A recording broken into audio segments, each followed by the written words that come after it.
Good morning friends. Pratyush learning centre में आपका स्वागत है। आज हम लोग भारत के राष्ट्रपति से संबंधित क्वेश्चन देखेंगे। तो चलिए शुरू करते हैं।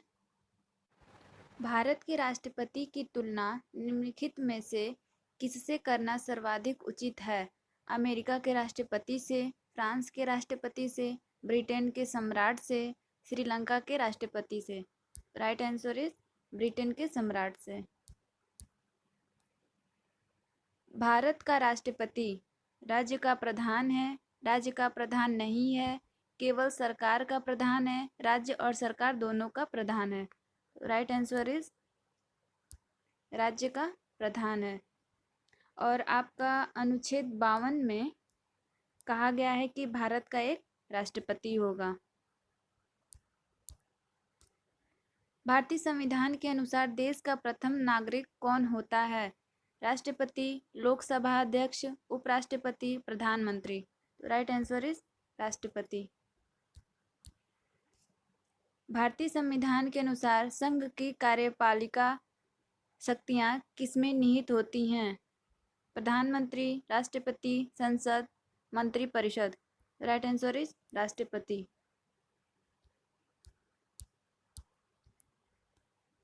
भारतीय संविधान के अनुसार देश की तीनों सेनाओं का अध्यक्ष मतलब सुप्रीम कमांडर कौन होता है? राष्ट्रपति, उपराष्ट्रपति, थल सेनाध्यक्ष, field marshal. Right answer is राष्ट्रपति। भारत का राष्ट्रपति होता है भारत का वास्तविक शासक, राज्य का संवैधानिक अध्यक्ष, राज्य और सरकार का अध्यक्ष, बहुमत दल का नेता। राइट आंसर इज राज्य का संवैधानिक अध्यक्ष। भारतीय सशस्त्र नेताओं का सर्वोच्च कमांडर कौन होता है? राष्ट्रपति, प्रधानमंत्री, रक्षा मंत्री, सबसे लंबे समय तक सेवारत सेना अध्यक्ष। राइट आंसर इज राष्ट्रपति। भारत के राष्ट्रपति के लिए आवश्यक योग्यता नहीं है, तो ध्यान दीजिएगा कि ये नहीं पूछ रहा है। तो अनुच्छेद 58 में बताया गया है कि क्या क्या राष्ट्रपति की योग्यता होगी। तो देख लेते हैं। वह भारत का नागरिक हो, तो ये है। वह 35 वर्ष से अधिक आयु का हो, ये भी है। उसमें लोकसभा के सदस्य के लिए निर्धारित सभी योग्यताएं हो, ये भी है। वह संसद के किसी सदन का सदस्य हो, तो ये नहीं है। तो right answer is D. Bharat के राष्ट्रपति निर्वाचित होने के लिए, पात्र बनने के लिए किसी व्यक्ति की आयु पूर्ण होनी चाहिए। 21 वर्ष, 25 वर्ष, 30 वर्ष, 35 वर्ष। राइट आंसर इज 35 वर्ष। राष्ट्रपति पद के उम्मीदवार के लिए अधिकतम आयु कितनी होनी चाहिए? 65 वर्ष, 70 वर्ष, 75 वर्ष, कोई आयु सीमा नहीं है। तो राइट आंसर इज कोई आयु सीमा नहीं है। एक व्यक्ति राष्ट्रपति पद के लिए अधिकतम कितनी बार निर्वाचित हो सकता है? 2 बार, 3 बार, 4 बार, कोई सीमा नहीं है। राइट आंसर इज कोई सीमा नहीं है। राष्ट्रपति का निर्वाचन किस प्रकार से होता है? प्रत्यक्ष रूप से, अप्रत्यक्ष रूप से, मनोनयन द्वारा, कोई स्पष्ट प्रावधान नहीं है। तो आपका अनुच्छेद 55 में कहा गया है कि राष्ट्रपति का निर्वाचन अप्रत्यक्ष रूप से होगा।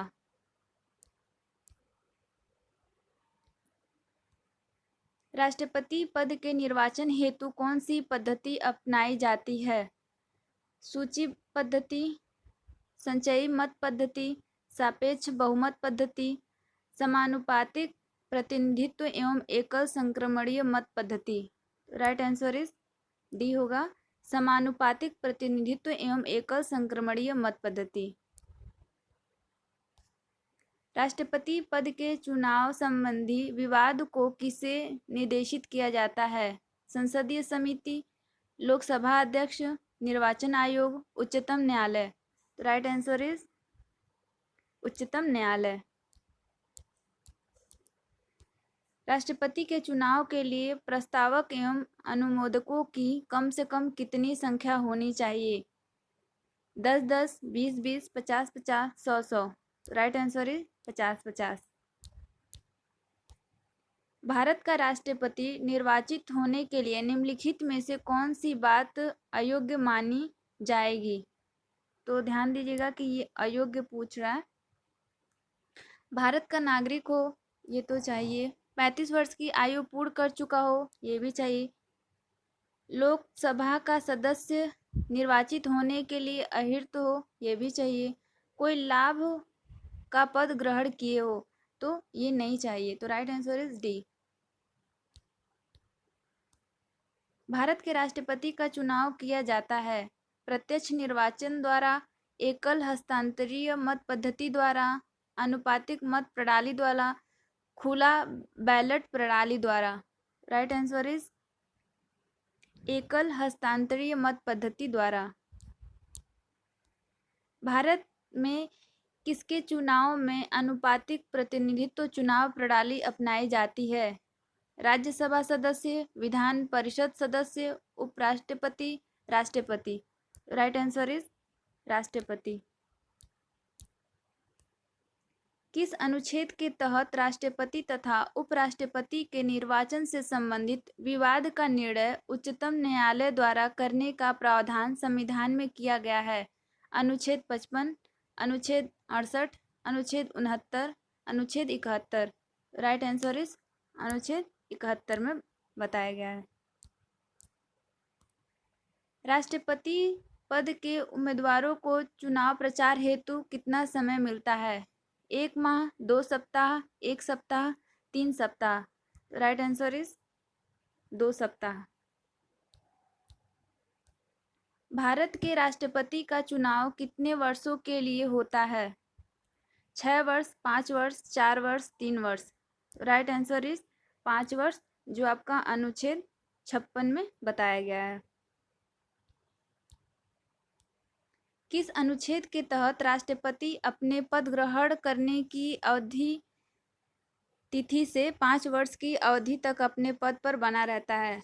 अनुच्छेद 54, अनुच्छेद 56, अनुच्छेद 57, अनुच्छेद 58। राइट आंसर इज अनुच्छेद 56। राष्ट्रपति के चुनाव के लिए निर्वाचन मंडल में होते हैं संसद के सभी सदस्य और विधानसभाओं तथा परिषदों के लिए सदस्य, संसद के दोनों सदनों तथा विधानसभाओं के निर्वाचित सदस्य, संसद के दोनों सदनों के सभी सदस्य, संसद के दोनों सदनों के सभी निर्वाचित सदस्य। राइट आंसर इज आपका बी होगा, संसद के दोनों सदनों तथा विधानसभाओं के निर्वाचित सदस्य। तो ये निर्वाचित आप लोग ध्यान दीजिएगा।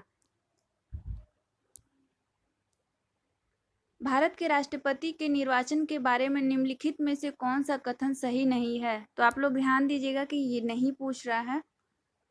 सभी राज्य विधानसभाओं के सदस्य निर्वाचन मंडल के सदस्य होते हैं, इसलिए उस समय राष्ट्रपति का निर्वाचन नहीं हो सकता है जब एक या दो विधायन सभाएं भंग हो। तो ये तो सही है। संसद के दोनों सदनों के सदस्यों का मत मूल्य सभी राज्य विधानसभाओं के संयुक्त मत मूल्य से कहीं भी अधिक होता है, ये भी सही है। कोई उम्मीदवार यदि मतों का बहुमत प्राप्त कर लेता है तो वह स्वयं ही निर्वाचित नहीं हो जाता है, ये भी सही है। राष्ट्रपति के निर्वाचन के संबंध में यदि कोई विवाद हो तो वह सर्वोच्च न्यायालय के क्षेत्राधिकार में नहीं आता है, तो ये गलत है। तो इस कथन का सही आंसर आपका डी होगा, क्योंकि इसमें कौन सा कथन सही नहीं है पूछा था। भारत के राष्ट्रपति को पद से हटाने की प्रक्रिया है, तो एक बार हम लोग इसकी क्या प्रक्रिया होती है देख लेते हैं कि जब राष्ट्रपति संविधान के नियमों का उल्लंघन करेगा तो उस दशा में संसद के किसी भी सदन में कार्यवाही की जाएगी, जिसमें 1/4 दोनों सभा से लोगों का हस्ताक्षर होगा और एक सभा कार्यवाही करेगा तो दूसरा जांच करेगा। और जो ये सब बात है राष्ट्रपति को 14 दिन पहले बता दी जाती है, जिससे वह राष्ट्रपति किसी भी सभा में अपना पक्ष रख सकता है या रखवा सकता है। अगर राज्यसभा और लोकसभा के दोनों पक्षों से अलग अलग 2/3 सदस्यों की अनुमति हो जाए, मतलब कि हाँ ये बात सही है कि क्या है क्या नहीं है, तो राष्ट्रपति को अपने पद से त्यागपत्र देना पड़ता है और उस समय से राष्ट्रपति का पद खाली माना जाता है। तो अब इसका ऑप्शन हम लोग देखते हैं। संसद के द्वारा अविश्वास का प्रस्ताव, नहीं। मंत्रिपरिषद का राष्ट्रपति को हटाने संबंधित प्रस्ताव, नहीं। सर्वोच्च न्यायालय का निर्देश, नहीं। संसद द्वारा महाभियोग। तो राइट आंसर इज डी। संविधान के उल्लंघन के लिए राष्ट्रपति के विरुद्ध अभियोग कार्यवाही किसमें शुरू की जा सकती है? लोकसभा, राज्यसभा, संसद के किसी भी सदन में, उच्चतम न्यायालय में। तो राइट आंसर है संसद के किसी भी सदन में। राष्ट्रपति को हटाया जा सकता है अविश्वास प्रस्ताव लाकर, संविधान संशोधन से, कानूनी कार्रवाई से, महाभियोग द्वारा।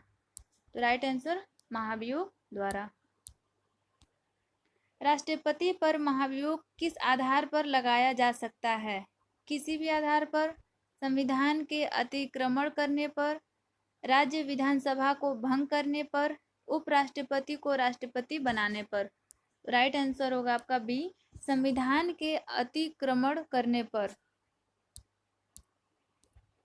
राष्ट्रपति पर महाभियोग की प्रक्रिया किस देश के संविधान से ली गई है? America, Canada, Japan, Ireland. Right answer is America से ली गई है। भारतीय राष्ट्रपति को किस परिस्थिति में अपने पद से त्यागपत्र देना पड़ता है? महाभियोग लगने पर, रिश्वत लेने पर, प्रधानमंत्री के कहने पर, संसद में वक्तव्य न देने पर।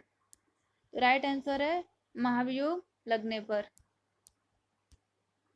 कार्यकाल पूर्ण होने पर पहले भारत के राष्ट्रपति को उसके पद से कौन हटा सकता है? प्रधानमंत्री, उपराष्ट्रपति, उच्चतम न्यायालय के मुख्य न्यायाधीश, संसद द्वारा महाभियोग लगाकर। राइट आंसर संसद द्वारा महाभियोग लगाकर। राष्ट्रपति पर महाभियोग का आरोप एक संकल्प के रूप में संसद के किसी भी सदन में लाया जा सकता है। यह कम से कम कितने दिन की लिखित सूचना के बाद प्रस्तुत किया जाना चाहिए? 7 दिन, 14 दिन, 30 दिन, 60 दिन। राइट आंसर इज 14 दिन। सदन में राष्ट्रपति के विरुद्ध महाभियोग प्रस्ताव पास करने के लिए कितने सदस्यों का समर्थन चाहिए? सदन के उपस्थित और मतदान करने वाले कम से कम 2/3 सदस्य, सदन के कुल सदस्यों में से कम 2/3 सदस्य, संसद के कुल सदस्यों में से बहुसंख्यक सदस्य, सदन के विशेष बहुमत। राइट आंसर इज बी होगा, संसद के कुल सदस्यों में से कम 2/3 सदस्य। किसी व्यक्ति के राष्ट्रपति के रूप में चुनाव को अवैध घोषित किए जाने की स्थिति में उसके द्वारा अपना चुनाव अवैध घोषित किए जाने के पूर्व के कृत्यों की क्या संवैधानिकता होगी? यह कृत्य अधिमान्य होंगे, यह कृत्य विधिमान्य होंगे, उन कृत्यों की पुष्टि करके उत्तराधिकारी द्वारा की जानी आवश्यक है, उपयुक्त में से कोई नहीं। तो राइट आंसर इज बी, यह कृत्य विधिमान्य होंगे। भारत के राष्ट्रपति को महाभियोग द्वारा हटाया जा सकता है, किंतु महाभियोग की प्रक्रिया को दोषपूर्ण कहकर आलोचना की जाती है। प्रक्रिया में कौन सा दोष नहीं है? तो चलिए देखते हैं कि नहीं पूछ रहा है। राष्ट्रपति के निर्वाचन में राज्य विधानसभा के सदस्य भाग लेते हैं, किंतु महाभियोग प्रक्रिया में उन्हें किसी भी प्रकार का अवसर नहीं दिया जाता है। तो ये तो सही बात है। महाभियोग में व्यवस्था है कि संसद का एक सदन आरोप लगाए और दूसरा सदन आरोप की जांच करेगा। इससे यह स्पष्ट नहीं है कि सदन स्वयं जांच करेगा या किसी अन्य से कराएगा। तो ये भी सही है।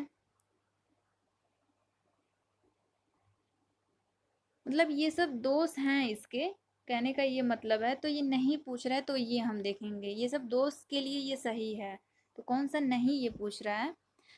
राष्ट्रपति राज्यसभा के रिक्त स्थानों पर अपने समर्थकों को मनोनीत करके 2/3 बहुमत से अपने विरुद्ध महाभियोग पारित करने को असंभव बना सकता है। तो ये आपका सी इज राइट आंसर होगा, क्योंकि ये नहीं पूछ रहा है कि कौन सा दोस्त नहीं है, तो ये सब उसके दोस्त हैं।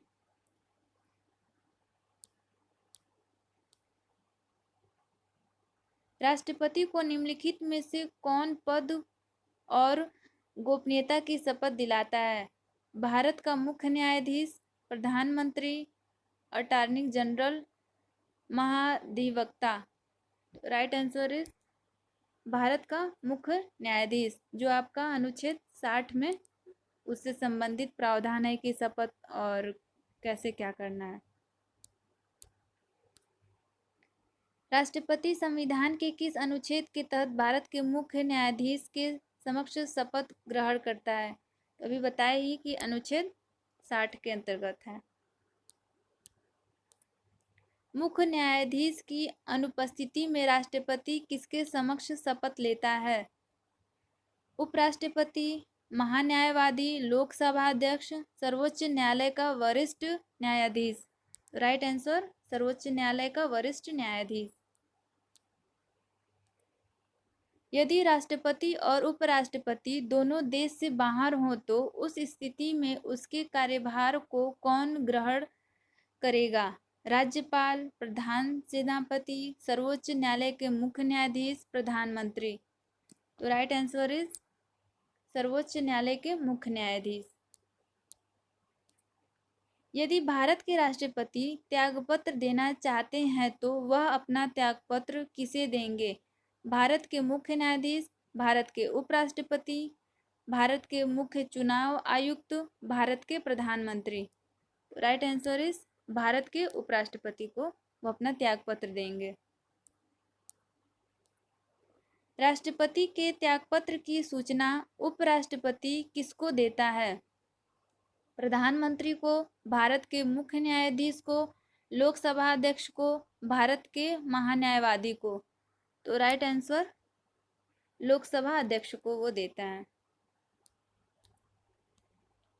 भारत के राष्ट्रपति और उपराष्ट्रपति की मृत्यु की स्थिति में भारत के राष्ट्रपति के रूप में कौन कार्य करेगा। संसद द्वारा चयनित उम्मीदवार, भारत के अटॉर्नी जनरल, भारत के मुख्य न्यायाधीश, भारत के प्रधानमंत्री। तो राइट आंसर भारत के मुख्य न्यायाधीश जो हैं कि कार्य करेंगे उस पर। अब यदि मृत्यु, त्यागपत्र अथवा हटाए जाने की स्थिति में भारत के राष्ट्रपति का पद रिक्त हो जाए तो उस पद का कार्यभार कौन संभालेगा। प्रधानमंत्री, उपराष्ट्रपति, भारत का मुख्य न्यायाधीश, इनमें से कोई नहीं। तो राइट आंसर हो जाएगा उपराष्ट्रपति। जब राष्ट्रपति मृत्यु, त्यागपत्र, पदच्युत या अन्य कारणों से अपने कर्तव्य को नहीं निभा सकता है तो उपराष्ट्रपति कितने समय तक राष्ट्रपति के रूप में कार्य करता है। 5 वर्ष, 1.5 वर्ष, 1 वर्ष, 6 माह। तो राइट आंसर इज 6 माह तक काम करता है। निम्नलिखित में से कौन से राष्ट्रपति पूर्व में केंद्रीय गृह मंत्री थे। V V Giri, Giani Zail Singh, doctor Zakir Hussain, R Venkat Raman. Right answer is Giani Zail Singh. Bharat के राष्ट्रपति निर्वाचित होने से पूर्व निम्न में से कौन उपराष्ट्रपति नहीं थे। Doctor S Radhakrishnan, doctor Zakir Hussain, V V Giri, Giani Zail Singh. Right answer is Giani Zail Singh. सबसे लंबे समय तक भारत के राष्ट्रपति रहे। Doctor Rajendra Prasad, doctor S Radhakrishnan, doctor Zakir Hussain, V V Giri. Right answer is doctor Rajendra Prasad. Bharat का राष्ट्रपति चुने जाने वाले प्रथम गैर कांग्रेसी उम्मीदवार कौन थे। वीवी गिरी, नीलम संजीव रेड्डी, ज्ञानी जैल सिंह, जाकिर हुसैन। तो राइट आंसर वीवी गिरी। निम्नलिखित में से कौन कभी भारत का राष्ट्रपति नहीं रहा? Doctor S Radhakrishnan, doctor Zakir Hussain, ज्ञानी जैल सिंह, सी राजगोपालाचारी। तो राइट आंसर सी राजगोपालाचारी। स्वतंत्र भारत के प्रथम राष्ट्रपति कौन थे? Sardar Vallabh Bhai Patel, doctor Rajendra Prasad, doctor S Radhakrishnan, Pandit Jawaharlal Nehru. Right answer is doctor Rajendra Prasad. निम्नलिखित में से कौन लगातार 2 बार राष्ट्रपति रहे थे? Doctor Rajendra Prasad, doctor S Radhakrishnan, doctor Zakir Hussain, A और बी दोनों। Right answer doctor Rajendra Prasad ji जो हैं वो 2 बार राष्ट्रपति रहे थे। भारतीय संविधान का कौन सा अनुच्छेद राष्ट्रपति के पद के लिए पुनः निर्वाचित की योग्यताएं निर्धारित करता है? अनुच्छेद 52, अनुच्छेद 54, अनुच्छेद 55, अनुच्छेद 57। राइट आंसर आपका अनुच्छेद 57 जो है कि पुनः निर्वाचित के लिए पात्रताएं बताता है।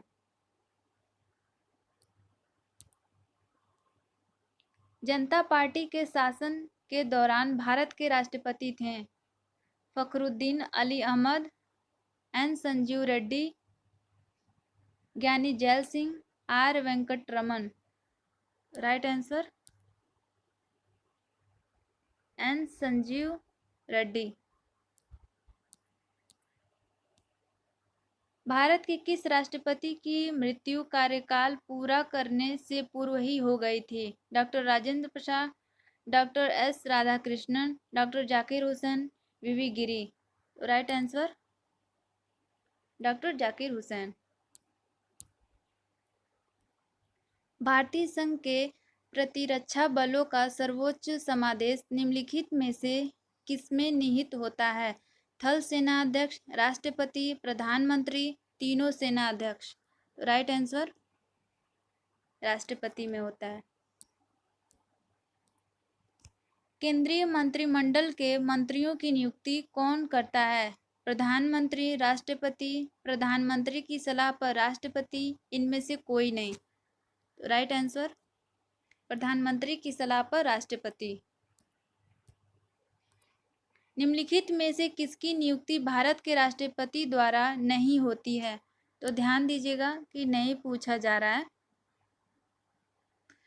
लोकसभा अध्यक्ष, भारत के मुख्य न्यायाधीश, सेना प्रमुख, इनमें से कोई नहीं।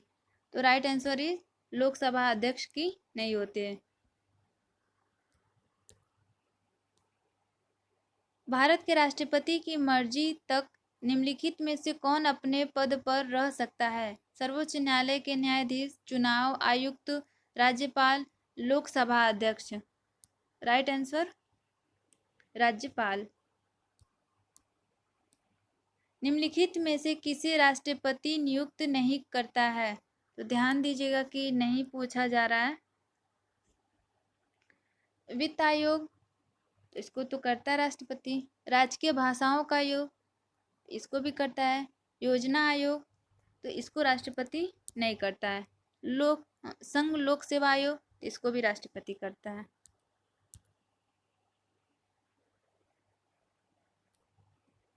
किसी भी अभियुक्त की फांसी की सजा को बदलने या कम करने का अधिकार किसे दिया गया है? राष्ट्रपति को, प्रधानमंत्री को, मुख्य न्यायाधीश को, लोकसभा अध्यक्ष को। तो राइट आंसर राष्ट्रपति को, जो कि आपका अनुच्छेद 72 में बताया गया है। राष्ट्रपति द्वारा लोकसभा और राज्यसभा में मनोनीत सदस्यों की कुल संख्या कितनी होती है? 14, 18, 16, 12। तो राइट आंसर 14 होती है। संसद के सदनों को बुलाने की शक्ति किसके पास है? राष्ट्रपति, अध्यक्ष, प्रधानमंत्री, उपराष्ट्रपति। तो राइट आंसर आपका हो जाएगा राष्ट्रपति।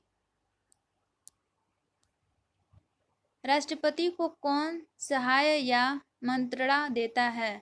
उपराष्ट्रपति, राज्यपाल, मुख्यमंत्री, संघीय मंत्री परिषद।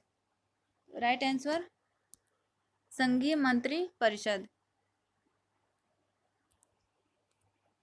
भारत के राष्ट्रपति ने आर्थिक संकट की घोषणा कब की थी? 1962 में, 1971 में, 1975 में, कभी नहीं। तो राइट आंसर इज कभी नहीं। नेक्स्ट, विदेशों को भेजे जाने वाले विभिन्न संसदीय प्रतिनिधि मंडलों के लिए व्यक्तियों का नामांकन निम्नलिखित में से कौन करता है? लोकसभा अध्यक्ष, प्रधानमंत्री, राष्ट्रपति, राज्यसभा अध्यक्ष। राइट आंसर राष्ट्रपति। भारत के निम्नलिखित में से किस मुख्य न्यायाधीश ने कुछ समय तक भारत के राष्ट्रपति के रूप में कार्य किया? Rajendra Gadkar, H Kania, P N Bhagwati, M Hidayatullah. तो राइट आंसर एम हिदायतुल्ला। निम्नलिखित में से कौन राष्ट्रपति का कार्य नहीं है? तो ध्यान दीजिएगा, कह रहा है कि नहीं पूछा जा रहा है।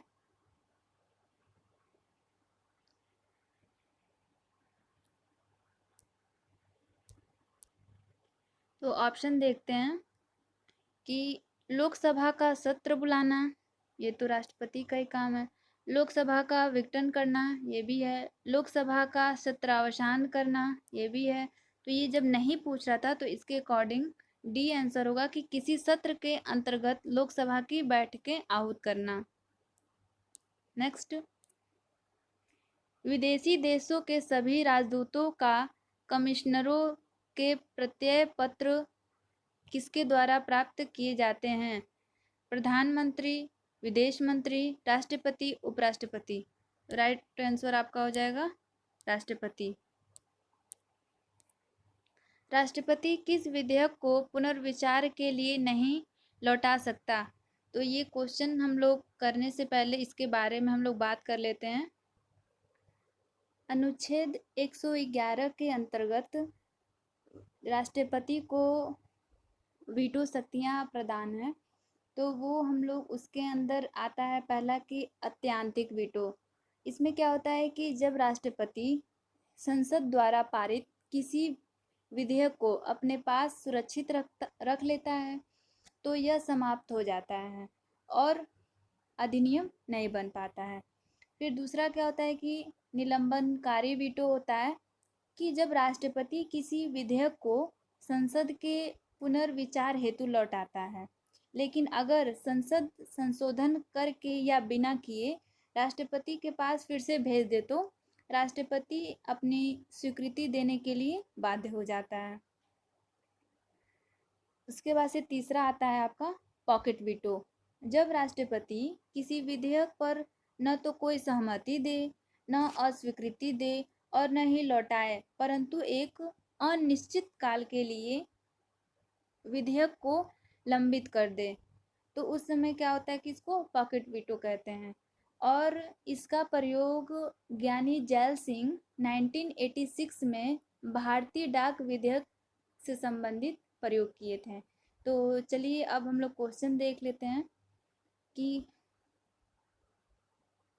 साधारण विधेयक, गैर सरकारी विधेयक, धन विधेयक, इनमें से कोई नहीं। तो किसके कौन सा विधेयक जो है कि वो पुनर्विचार के लिए नहीं लौटा सकता है? तो इसका राइट आंसर हो जाएगा आपका धन विधेयक। नेक्स्ट, यदि राष्ट्रपति द्वारा किसी विधेयक को पुनर्विचार के लिए लौटाया जाता है तो वह किस वीटो का प्रयोग करता है? जेबी वीटो, निलंबनकारी वीटो, आयंतिक वीटो, इनमें से कोई नहीं। राइट आंसर इज निलंबनकारी वीटो। राष्ट्रपति निम्न में से किस सूची के विषय पर अध्यादेश जारी कर सकता है? राज्य सूची, संघ सूची, राज्य व संघ सूची, संघ व समवर्ती सूची। तो राइट आंसर इज डी, संघ व समवर्ती सूची।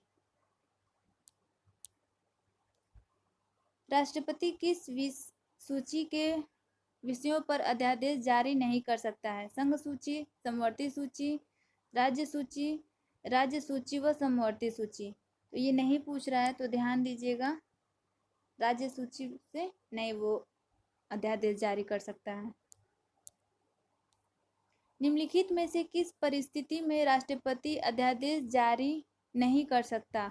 तो ध्यान दीजिएगा कि नहीं पूछ रहा है।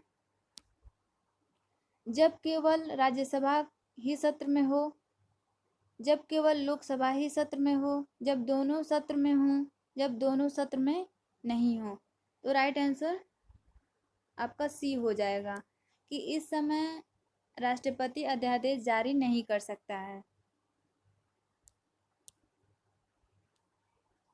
जब कोई विधेयक संसद द्वारा पारित हो जाता है तो राष्ट्रपति को अधिकार है कि वह उसे संशोधित कर सकता है, अस्वीकार कर सकता है, अपने पास अनिश्चित काल तक नहीं रख सकता है, पुनर्विचार के लिए वापस भेजा जा सकता है।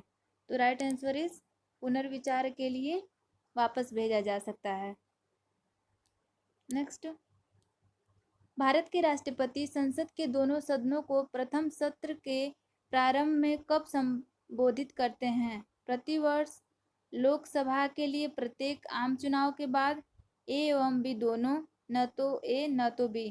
तो राइट आंसर इज सी, ए और बी दोनों सही है, दोनों समय ये संबोधित करते हैं। संविधान के अनुच्छेद 124 के अंतर्गत राष्ट्रपति निम्नलिखित में से क्या कर सकता है? सर्वोच्च न्यायालय से परामर्श, सर्वोच्च न्यायालय के न्यायाधीशों की नियुक्ति, उच्च न्यायालय के न्यायाधीशों की नियुक्ति, नियंत्रक सह लेखा परीक्षक की नियुक्ति। तो राइट आंसर है आपका सर्वोच्च न्यायालय के न्यायाधीशों की नियुक्ति। किसी मृत्यु दंड पाए अपराधी को क्षमादान करने की शक्ति निम्नलिखित में से किसको प्राप्त है? केवल राष्ट्रपति को, राज्यपाल को, राष्ट्रपति एवं राज्यपाल दोनों को, सर्वोच्च न्यायालय के न्यायाधीशों को। तो राइट आंसर इज केवल राष्ट्रपति को। अप्रत्याशित व्ययों की पूर्ति के लिए निम्नलिखित में से कौन भारत की आकस्मिक निधि से धन निकाल सकता है? वित्त मंत्री, प्रधानमंत्री, राष्ट्रपति, संसद। राइट आंसर इज राष्ट्रपति। निम्नलिखित में से कौन सा अधिकार भारत के राष्ट्रपति को प्राप्त नहीं है? तो ध्यान दीजिएगा कि अब इसमें नहीं पूछ रहा है। उच्चतम न्यायालय तथा उच्च न्यायालय के न्यायाधीशों की नियुक्ति, ये तो मिला हुआ है। उच्चतम न्यायालय तथा उच्च न्यायालय के अधिकारों को हस्तगत करने की, तो ये आपका नहीं मिला हुआ है। प्रधानमंत्री एवं अन्य मंत्रियों की नियुक्ति, ये भी मिला है। संसद का अधिवेशन आहूत करने तथा उसका सत्रावसान करने का, ये भी मिला हुआ है। किन किन परिस्थितियों में राष्ट्रपति संसद का संयुक्त अधिवेशन आहूत कर सकते हैं? एक सदन द्वारा पारित विधेयक को दूसरे सदन द्वारा रद्द कर देना, सही है। एक सदन द्वारा विधेयक में प्रस्तावित संशोधन दूसरे सदन द्वारा स्वीकार न किया जाना, सही है। एक सदन द्वारा विधेयक की प्राप्ति के 6 माह तक कोई कार्यवाही न करना, सही है। उपयुक्त सभी परिस्थितियों में, राइट आंसर इज उपयुक्त सभी परिस्थितियों में राष्ट्रपति संसद का संयुक्त अधिवेशन आहूत कर सकते हैं। किसी संस्तुति के आधार पर भारत का राष्ट्रपति भारत की आकस्मिक निधि से धन व्यय कर सकता है? लोक लेखा समिति, लोकसभा, संसद, किसी भी संस्तुति की जरूरत नहीं है। राइट आंसर इज डी, किसी भी संस्तुति की जरूरत नहीं है। संविधान के किस अनुच्छेद के अंतर्गत राष्ट्रपति संघीय मंत्री परिषद की सलाह मानने के लिए बाध्य है? अनुच्छेद 74, अनुच्छेद 85, अनुच्छेद 86, अनुच्छेद 101।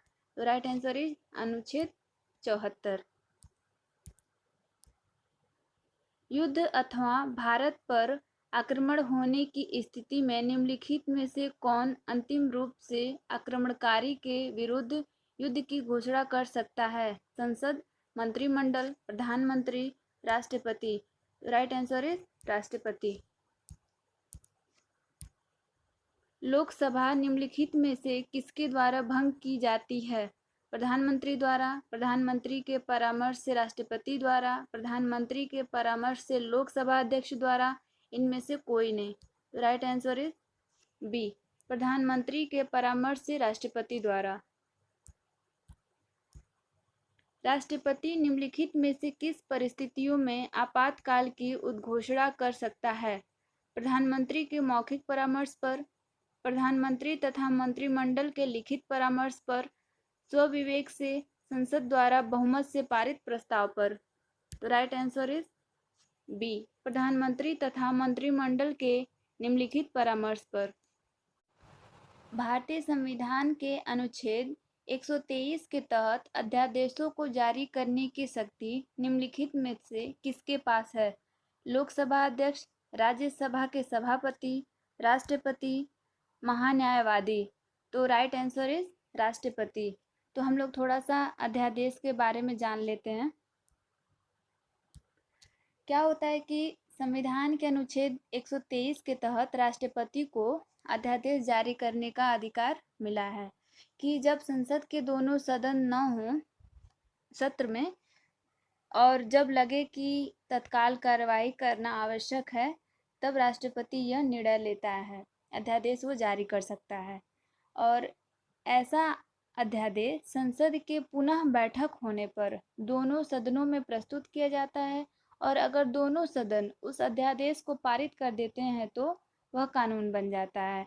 अन्यथा अगर कोई निर्णय नहीं हो पाता है तो वह अध्यादेश 6 सप्ताह के बाद समाप्त हो जाता है। नेक्स्ट क्वेश्चन देखेंगे।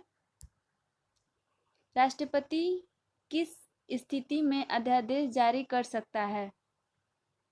आपातकाल में, वित्तीय आपातकाल में, सदन के अधिवेशन न रहने की स्थिति में, लोकसभा के अधिवेशन न रहने की स्थिति में। तो राइट आंसर इज सदन के अधिवेशन न रहने की स्थिति में। राष्ट्रपति द्वारा जारी एक अध्यादेश संसद के सत्र शुरू होने के बाद कितने समय तक रखा जाना आवश्यक है? 1 माह, 6 सप्ताह, 6 माह, 8 माह।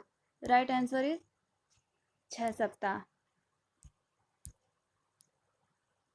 राष्ट्रपति अपनी क्षमादान शक्ति का प्रयोग निम्न में से किस प्रकार के दंड के मामले में कर सकता है?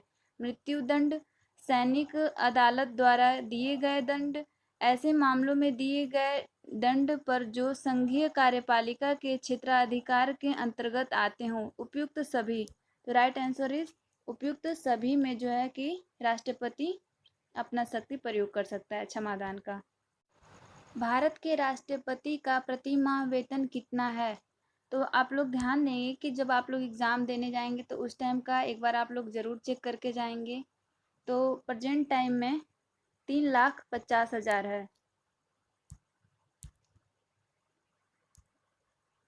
नामांकन के समय राष्ट्रपति पद के उम्मीदवार को जमानत के तौर पर कितना रुपया जमा करना पड़ता है? तो right answer is 15,000।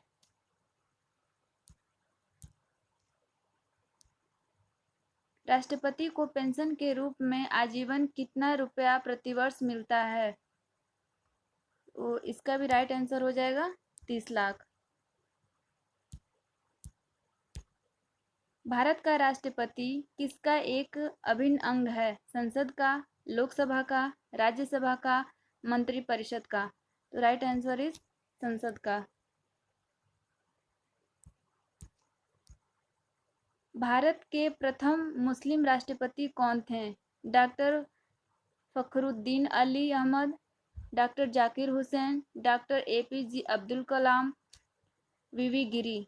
Right answer is doctor Zakir Hussain.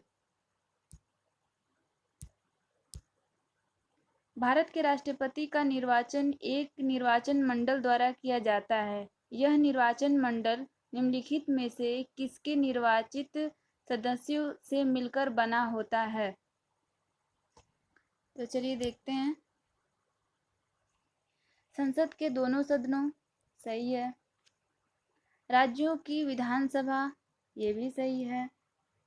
राज्यों की विधान परिषद, नहीं ये गलत है। दिल्ली तथा पुडुचेरी की विधानसभा, तो ये भी सही है। तो राइट आंसर इज आपका, जिसमें 1 to 4 ऑप्शन किसमें है, 1 to 4, तो सी में आपका 1 to 4 है, तो राइट आंसर इज सी। भारतीय गणतंत्र का वह कौन सा राष्ट्रपति था जो सदा भारतीय धर्मनिरपेक्षता को सर्वधर्म समभाव कहता रहा? Doctor S Radhakrishnan, doctor Zakir Hussain, doctor Rajendra Prasad, Giani Zail Singh. Right answer is doctor S Radhakrishnan. Bharat सरकार का संवैधानिक अध्यक्ष कौन था? राष्ट्रपति, प्रधानमंत्री, भारत का मुख्य न्यायाधीश, महान्यायवादी। तो राइट आंसर इज राष्ट्रपति। भारत के पहले राष्ट्रपति के रूप में डॉक्टर राजेंद्र प्रसाद का चुनाव किया गया था। निर्वाचन मंडल द्वारा, भारत की जनता द्वारा, संविधान सभा द्वारा, संसद द्वारा। तो राइट आंसर इज निर्वाचन मंडल द्वारा। यदि भारतीय उपराष्ट्रपति अपना पद त्याग करने का निर्णय लेते हैं तो वे अपना त्यागपत्र किसे संबोधित करके लिखेंगे? प्रधानमंत्री को, मुख्य न्यायाधीश को, लोकसभा अध्यक्ष को, राष्ट्रपति को। तो राइट आंसर इज राष्ट्रपति को। भारत के प्रथम राष्ट्रपति कौन थे?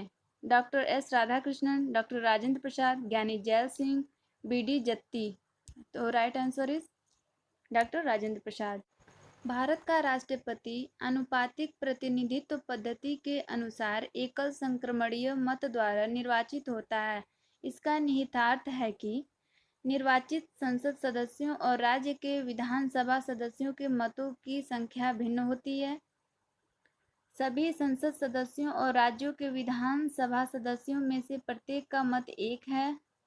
सभी संसद सदस्यों और राज्यों के विधानसभा सदस्यों के मतों की संख्या बराबर है। लोकसभा के संसद सदस्यों के मतों की संख्या बराबर है। तो राइट आंसर इज ए। निर्वाचित संसद सदस्यों और राज्यों के विधानसभा सदस्यों के मतों की संख्या भिन्न भिन्न होती है।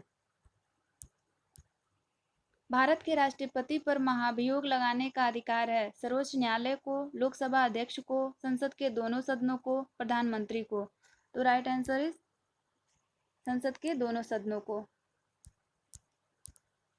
भारत के राष्ट्रपति राज्यसभा के कितने सदस्यों को मनोनीत कर सकता है? 2, 10, 12, 6। तो राइट आंसर इज 12। निम्नलिखित में से कौन हमारे देश के दोनों में से किसी भी सदन का सदस्य नहीं होता है? प्रधानमंत्री, वित्त मंत्री, राष्ट्रपति, रेलवे मंत्री। तो राइट आंसर इज राष्ट्रपति। युद्ध की घोषणा या शांति का फैसला करने में कानूनी रूप से सक्षम है राष्ट्रपति, संसद, मंत्रिपरिषद, प्रधानमंत्री। तो राइट आंसर इज राष्ट्रपति। भारत में केंद्रीय मंत्रियों को गोपनीयता की शपथ किसके द्वारा दिलाई जाती है? भारत के प्रधानमंत्री, भारत के राष्ट्रपति, भारत के मुख्य न्यायाधीश, भारत के नियंत्रक एवं महालेख परीक्षक। तो right answer is B, Bharat के राष्ट्रपति। संविधान के अनुसार निम्नांकित में से क्या शब्दशः भारत के राष्ट्रपति की शक्ति नहीं है? तो ध्यान दीजिएगा कि नहीं पूछ रहा है। अध्यादेश का प्रख्यान, तो ये तो है। उच्चतम न्यायालय से परामर्श करना, ये भी है। संसद के दोनों सदनों को संदेश भेजना, ये नहीं है। क्षमादान करना, ये सही है। तो राइट आंसर इज सी, संसद के सदनों को संदेश भेजना। निम्नलिखित में से कौन भारत के राष्ट्रपति के चुनाव में भाग नहीं लेता है? राज्यसभा, लोकसभा, विधानसभा, विधान परिषद। तो right answer is Vidhan Parishad. निम्नलिखित राष्ट्रपतियों में से जिस क्रम में सेवा की उसमें निम्नलिखित में से कौन सा क्रम सही है? तो चलिए देखते हैं हम लोग। R Venkat Raman, doctor Shankar Dayal Sharma, Giani Zail Singh, N S Reddy. तो नहीं, सबसे पहले आपका जो एन एस रेड्डी थे वही थे, तो ये पहला तो वैसे ही कट जाएगा। तो इन तीनों में देखते हैं कि, और इनके बाद ज्ञानी जैल सिंह थे। तो चलिए देखते हैं हम लोग। तो ये दोनों तो ऑप्शन कट जाता है, तो राइट आंसर इज बी। देखेंगे हम लोग सही क्रम क्या है। N S Reddy, Giani Zail Singh, R Venkat Raman, doctor Shankar Dayal Sharma. भारतीय संविधान के अनुसार कार्यपालिका का प्रमुख कौन है? प्रधानमंत्री, भारत सरकार के मुख्य सचिव, राष्ट्रपति, केंद्रीय गृह मंत्री। तो राइट आंसर इज राष्ट्रपति। हम लोग का सेशन आज यहीं समाप्त होता है।